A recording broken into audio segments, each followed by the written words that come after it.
When I was a kid, I never really fit in with the other boys. I was quiet, sensitive, and I was kind of an artsy kid. I wasn't a tough guy, I didn't care about sports, and I was a scaredy cat. And it didn't help that I grew up in a Latino culture where machismo was something every boy strived for. You're not a man unless you're rough and tough. Now add being gay into the mix and it just becomes one big hot mess. Now, the older I got, the more I start to question what machismo really means. Are guys who are full of machismo okay with being vulnerable? What do they think about guys who stray away from the masculine mold? Are they proud of their masculinity? And is masculinity only a guy thing? Today, I want to share several stories from members within my family about different aspects of machismo. So, let's get started.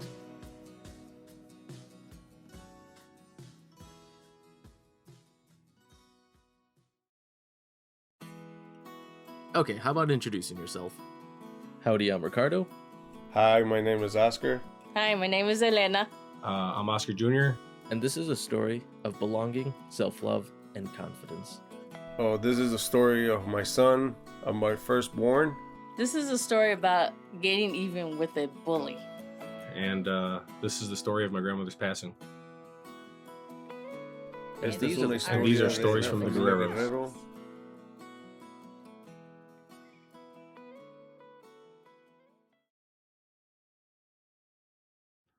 So this takes place in May of 2016. I was about 26 years old. In 1988, I was 22. This started when I was in kindergarten and I was 5 years old, and it went through all the way through high school. I was 19 years old and I was in automotive school. So when I was out, I was about 26 and I've been out for a couple of years. I think about 3-ish, maybe. I was and still am incredibly shy. And I wasn't meeting any other queer people like myself. I've always felt like I never really fit into any group I was a part of. Like, when you're Mexican growing up in the suburbs, my friends that I met there think I'm incredibly Mexican, and my family thought I was incredibly white. And the same thing applied to being gay. I felt like I never really belonged, and no one really ever believed me. And, after feeling pretty much alone for a long time, I decided to bite the bullet and go to my first gay event. But not any gay event, a gay bear event. More specifically, Bear Pride 22 to be exact. Back in the day, I had an accident, and someone used to bully at me, and since I didn't pay attention to this guy, he hit me in the nuts, and that caused for me to stay home for a week. I was bruised. My bully was a spoiled little brat and just was like her mother that likes to pick on everybody. And she would just pick on everyone and anyone, and she picked on me for everything and anything I did because I was very quiet and shy. She would push me in class. She would throw paper clips and whatever was in the classroom she would throw my books that were on my desk on the floor, call me names, stupid, dumb Mexican, and everybody would laugh at me.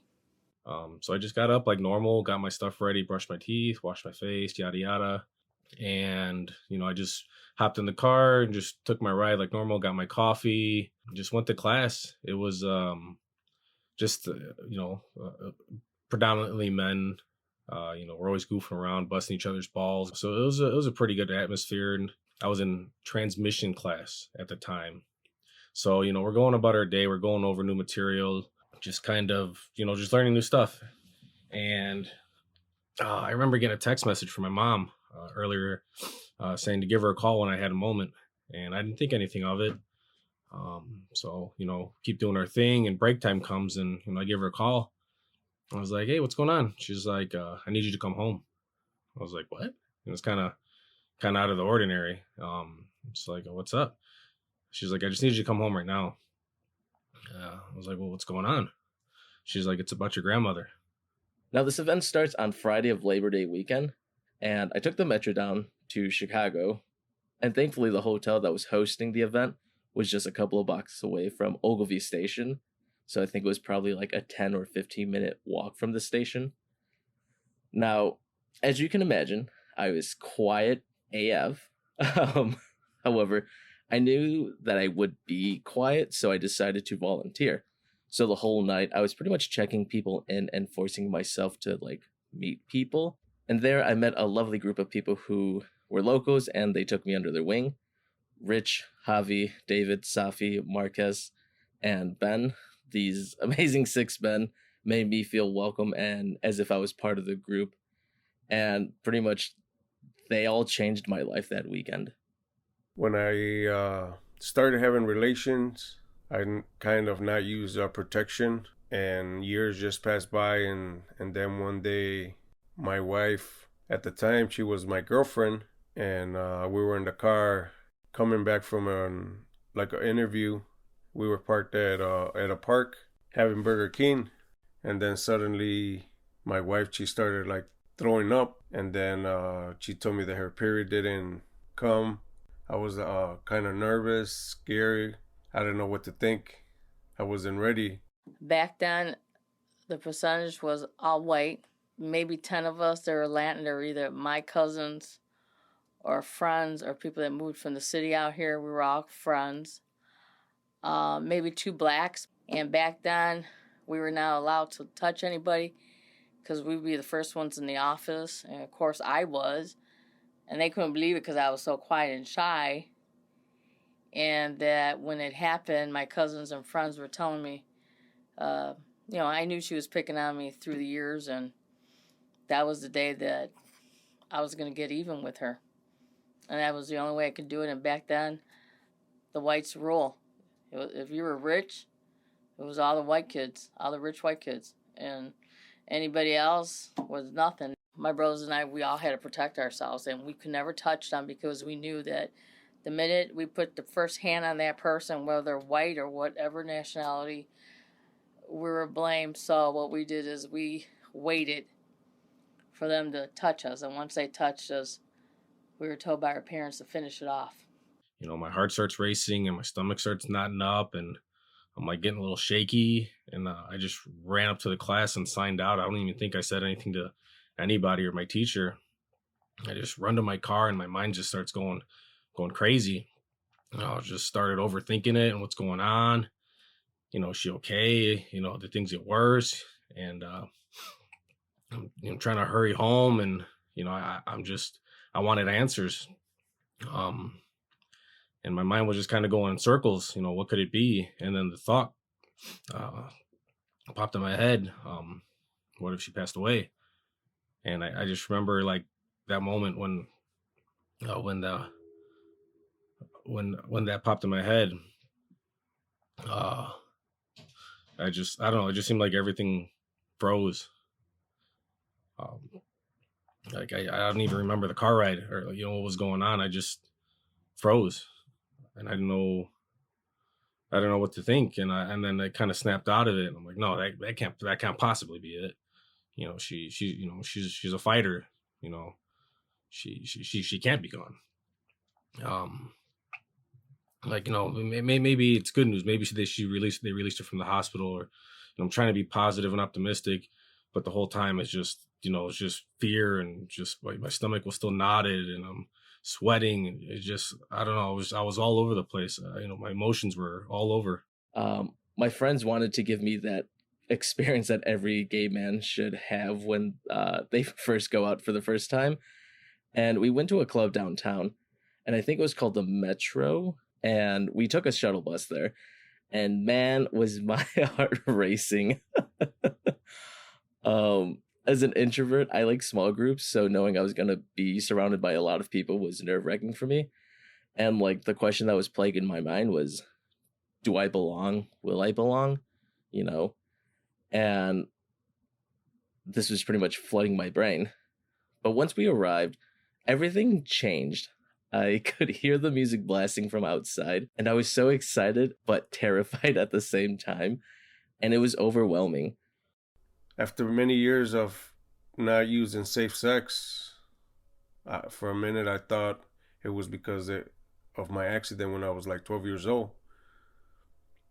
And when I found out that my wife was pregnant, that was like an amazing experience. I started crying.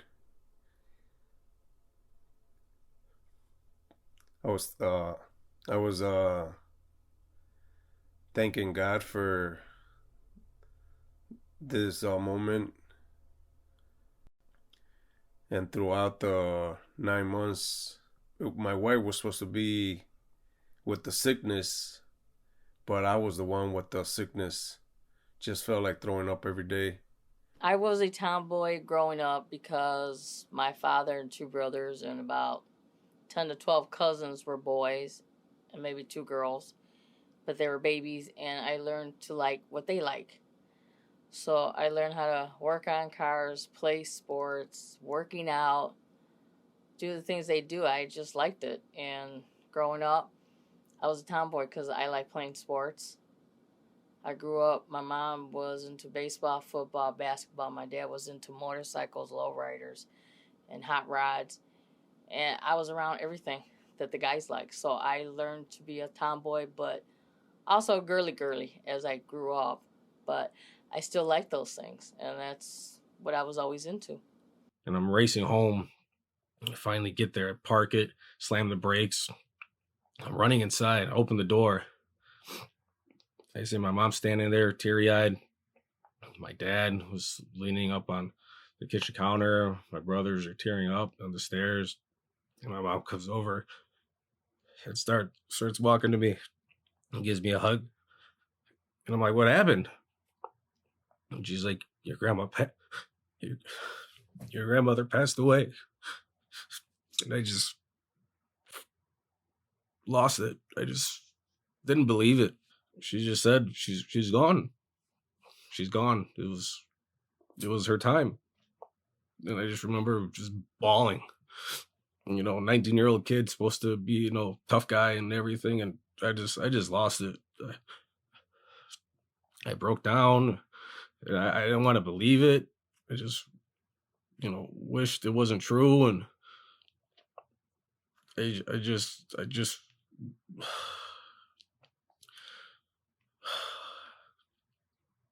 I don't know. I felt lost.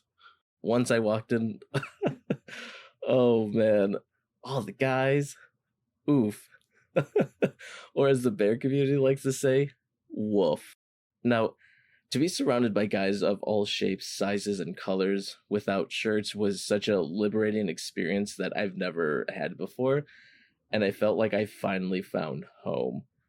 I even met my best friends that night, which was awesome. I met my friend's partner, and he introduced me to my now best friend. We ended up going to the hospital.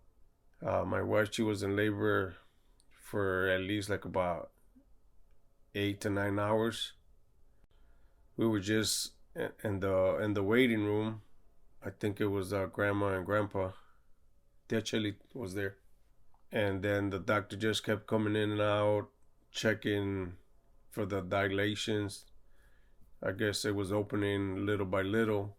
When it was already time, the doctor had arrived, and then he started doing his work. The moment came, it was just my son was born, and then I just started crying. I was happy, became a dad, and from there, it seems like all the things that I had to do, I became like responsible, worked hard for my wife and my son, thinking after 10 years, thinking that I wasn't going to become a father, and then I became a parent. This was high school, and I graduated in 1983. It was a week before graduation. Co-ed softball. And my cousin was a pitcher, and since I know how to play baseball, softball, I know how to aim the ball to people that I can't touch. So my cousin pitched the ball, and I swung my bat the way I wanted her to pitch it. And I think I hit her 5-6 times, and I gave her black eyes. I broke her teeth.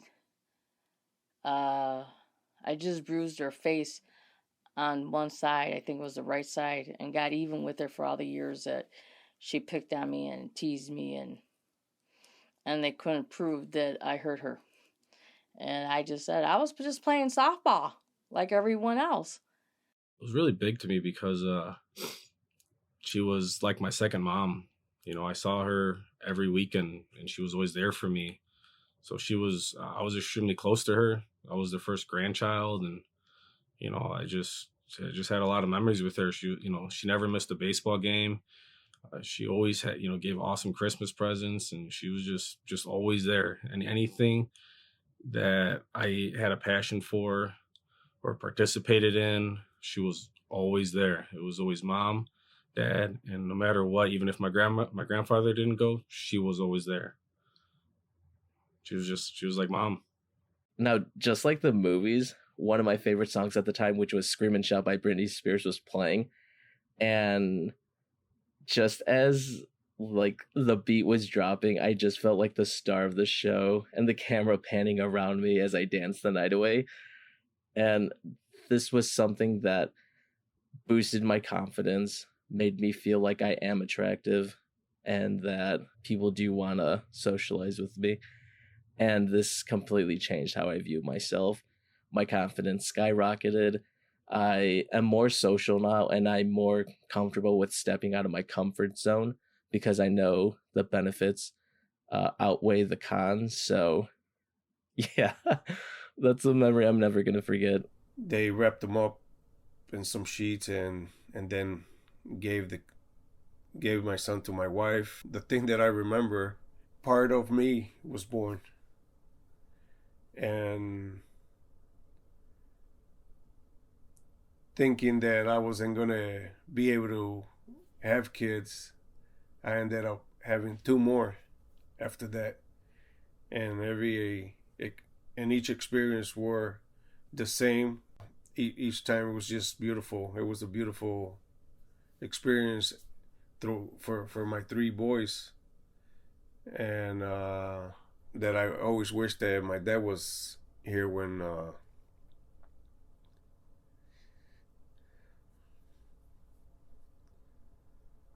that he was here when my son was born, but my dad passed away 3 years before my son was born. And that's like one of the things that I wanted to give my dad a gift. And graduation, she was all bruised and beat up, and her mother yelled at me because she lived a block away from where I live now, and they moved, and her mother yelled, and her dad said, good job for teaching her a lesson, because her oldest daughter was not like that. And when I see her around the neighborhood or shopping in Elmhurst, she would see me, and she always apologized and told me that she was sorry, and I just told her, we're done, don't talk to me. You made a living hell for me from kindergarten all the way through high school.